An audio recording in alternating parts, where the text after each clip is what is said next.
Ya estamos con Martín Rodríguez Yebra en un día muy especial porque el gobierno otra vez tuvo otro traspié con las tarifas, que ha sido el gran problema y el gran elemento que ha hecho perder, Martín, mucho, o ha generado mucho desencanto, ¿no? Tanto aumento, entendible, están las explicaciones. Venimos de tarifas congeladas, que esto cuesta en dólares, pero la verdad es que hay mucha gente que no puede sostener este nivel de aumentos. Hubo una marcha atrás. ¿Cómo sigue el gobierno de aquí en adelante? Sí, buenas noches, Juan. Es una situación como repetida para el gobierno, ¿no? Vuelve a tropezar con la misma piedra de las tarifas y vuelve a pasarle lo mismo que otras veces. Tomar una decisión sin consultar siquiera con sus socios, sin sondear qué margen tenía con la oposición, y se encuentra otra vez con una pared, con un conflicto, con una situación que lo acerca a una llamémosla mini crisis política, que le puede complicar su futuro. Lo que le pasa al gobierno en este momento es que tiene que dar marcha atrás en un momento en el que está negociando nada, ni más ni menos que el presupuesto nacional, que es la clave del plan económico de 2019. Ayer los operadores del gobierno en el Congreso le empezaron a transmitir a la Casa Rosada que no había margen para insistir con la suba de tarifas si no querían complicar y ver complicado la aprobación del presupuesto en las próximas semanas. Eso fue lo que motivó el giro del gobierno y lo que deja al gobierno ahora en una situación delicada. Lo que se empezó a vislumbrar otra vez con esta situación es la fragilidad del gobierno en medio de la crisis económica. La fragilidad política interna, porque los primeros que salieron a plantear que había que cambiar esta resolución fueron los radicales, y la fragilidad hacia la oposición, que hoy en día tiene la llave de la gobernabilidad al tener en sus manos la aprobación o no del presupuesto nacional, que es la clave del plan económico que el gobierno acordó con el Fondo Monetario. Nuevamente se vio que el gobierno tiene unos límites muy marcados y se mueve por un andarivel muy finito para avanzar con sus medidas económicas. ¿No hay forma de verificar cómo le va a las empresas con estos aumentos? Porque la verdad es que no sabemos si tienen rentabilidad, descartamos que la tiene, cuánta es esa rentabilidad, cuánto íbamos a pagar nosotros, cuánto ganaban, cuánto perdían. Nos falta información también, sí, ¿no? Hubo una opacidad muy grande respecto de los números. De hecho, al momento el gobierno no está pudiendo decir con claridad cuánto iba a ser lo que iban a tener que aportar los consumidores, ni siquiera cuánto va a ser lo que va a tener que aportar el Estado ahora que se hace cargo de una parte de esa compensación por la devaluación. Se habla de una cifra de alrededor de 10.000 millones de pesos que se va a pagar en 30 cuotas, a empezar a pagarse en octubre del año que viene, que parece curioso, ¿no? Pero se patea para cuando ya haya un nuevo gobierno elegido, ¿no? Exacto. Si es el Por eso, cuando se empieza a hurgar un poco, se ven cuestiones un poco sospechosas también, Yo creo que no están todos los cálculos hechos. Claro, o sea, no tengo claro que el gobierno esté ocultando. Nos iban a invocar, digamos, dicho mal y pronto, con una cuota que realmente no sabemos efectivamente si era la que correspondía o no. Recordemos que lo que decía Iguacel decía que había iban a ser 24 cuotas de 90 a 100 pesos promedio. Nunca supo explicar cuánto era realmente el porcentaje que iba a tener que pagar cada uno, si ese promedio implicaba que algunos iban a pagar 70 y otros iban a pagar 2.000. Nunca ¿Y en relación a qué claro. consumo, Martín? ¿Da lo mismo? No, es en relación al consumo que cada usuario tuvo en el periodo que ahora se reactualizan las tarifas. O sea, suena más a prorrateo, ¿no? No, se supone que cada usuario iba a tener, respecto de lo que había consumido, un aumento adicional por la diferencia de precio de lo que había variado el dólar en esos meses. Ahora, era imposible calcularlo, o por lo menos no estaba claro cuánto iba a ser. El gobierno no sabía cuánto era la masa real de ese aumento, y hoy, en este momento al menos, no hay fuentes del gobierno que puedan decir con precisión el costo fiscal de esta medida para el Estado, que ahora asume parte de ese aumento, es tal. No lo sabemos. Hay un número volando por ahí que es el de 10.000 millones de pesos a pagar en esas cuotas, que también van a ser actualizadas con una tasa de interés, con lo cual, bueno, es algo que yo creo que el gobierno lo que consiguió hacer con esto es decir, bueno, ok, lo pateamos para adelante, será un problema del próximo gobierno. Si el próximo gobierno es este mismo, ya encontrará la fórmula, pero no le complica el costo político. El costo político lo redujo, lo encapsuló a estos días de mal humor social y de tensión política.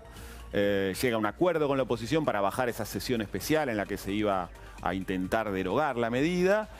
no tiene que pasar por el momento traumático de derogar vetar una ley, ¿no? Y de que se debata durante 2 meses en el Congreso sobre las tarifas, o un mes, o lo que llevara, ¿no? Sí. Y el costo fiscal de la medida, bueno, será cuestión del siguiente presupuesto, si se quiere. El gobierno, en este próximo presupuesto, calcula que entrarán 1 o 2 cuotas de estas que tiene que pagar, sí. Ya encontrará la forma de ubicarlas y de reacomodar partidas para que no sea un problema. Sí. Evidentemente no va a ser un gran problema pagar 2 cuotas de este aumento para el gobierno. Martín, a esta altura, cuando uno ve que se repiten ciertas actitudes o escenarios, puede evaluar o sacar alguna conclusión. A esta altura podemos decir, Martín, que dentro del gobierno los radicales y la coalición cívica son los que le han puesto un freno a aumentos reiterados que quiso llevar adelante PRO, digamos. Sí, a ver, en este caso se da algo curioso. No son solamente los radicales y Elisa Carrió y su gente de la coalición cívica los que frenan y los que le piden al gobierno que haga algo. Sí. También son los dirigentes de PRO más políticos, pongámoslo a Monzó, a Frigerio, incluso a Massot, los que le dicen al gobierno hay que hacer algo porque tenemos un problema político serio si no tocamos este tema. O sea, hay algo más que un sector de la coalición. Sí. O sea, se vio diferencia de otras crisis similares que tuvo el gobierno, que era más amplio el número de dirigentes que estaba pidiéndole al gobierno atacar este tema. Hay demasiado mal humor social, hay una recesión muy fuerte. Sí. Y otra vez volver con las tarifas era un tema que complicaba todo. Y sobre todo, lo que decíamos antes, el presupuesto requiere sí o sí el voto del peronismo y el peronismo no estaba dispuesto a hacer pasar gratuitamente un nuevo aumento de tarifas que además tenía este elemento poco agradable, si se quiere, de que era un retroactivo que se pagaba por la devaluación, ¿no? Cuando al resto de los ciudadanos nadie les compensó la devaluación. Bien, Martín, vamos ya con nuestro móvil. Jerónimo Mura está con Pablo Cociner del Partido Justicialista. Jerónimo. Hola Juan, Martín, buenas noches. Sí, Pablo, el presidente del bloque justicialista. En realidad hay que tener en cuenta que el bloque justicialista fue uno de los primeros de la oposición en hacer el reclamo, el pedido de sesión especial, que por ahora no se cae, al parecer, para el 18. ¿No es así, Pablo? ¿Qué tal? ¿Cómo está? Muy buenas noches. Sí, bueno, tenemos la versión de que el gobierno daría marcha atrás en esta resolución que le ponía en cabeza a los usuarios y consumidores hacerse cargo de la diferencia para garantizar rentabilidad a las empresas, ¿no? Claro. Pero todavía se mantiene el pedido hasta que se oficialice. Vamos a ver cuál es la decisión del gobierno, leer y escuchar en definitiva la resolución. Y una vez que la conozcamos vamos a ponernos en contacto los distintos presidentes de bloque y tomar la decisión. Nosotros lo que queremos es que se dé marcha atrás con la medida que perjudica a los consumidores, ¿no? Y a todos los argentinos. O sea que el sentido de la sesión especial tenía que ver con eso, derogar una resolución que creemos que es injusta, es inequitativa, y esperemos que el gobierno dé marcha atrás, tal cual las versiones que hoy se han escuchado.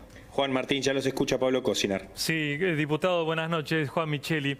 Le quería preguntar si habrá un punto medio entre lo que hacía el kirchnerismo, que era congelar tarifas y hacer del pago de los servicios hasta una injusticia, porque los que tenían mucho pagaban lo mismo que los que tenían poco, y esta otra alternativa que es que todos paguen y mucho. O sea, el kirchnerismo congeló, generó una serie de subsidios con un alto déficit fiscal, y este gobierno se va al otro lado, que es todos pagamos a un precio dolarizado.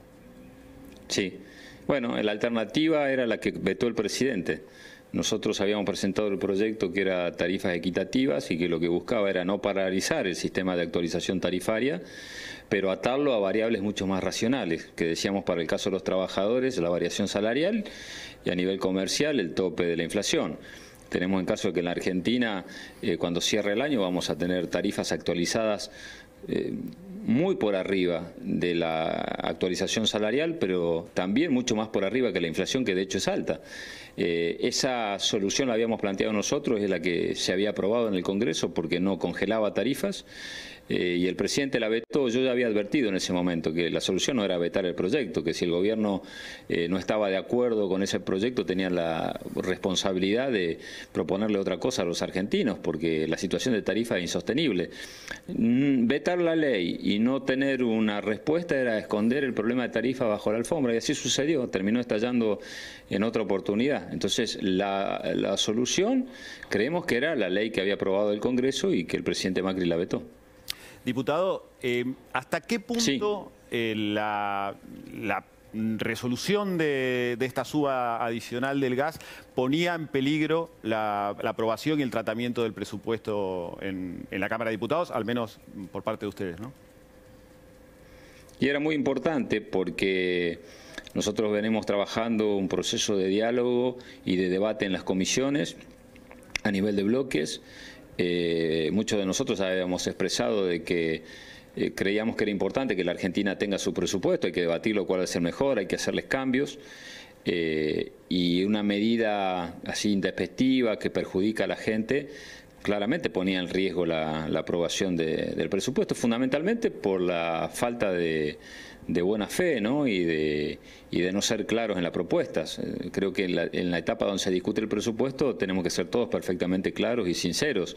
Esta medida nunca se había hablado, nunca se había debatido, y creo que ha generado hasta conflictos dentro de la misma coalición de gobierno, ¿no? Diputado, ¿y usted a esta altura se anima a reconocer que congelar tarifas con altísimos subsidios que estaban bajo sospecha también no fue la mejor política energética del kirchnerismo?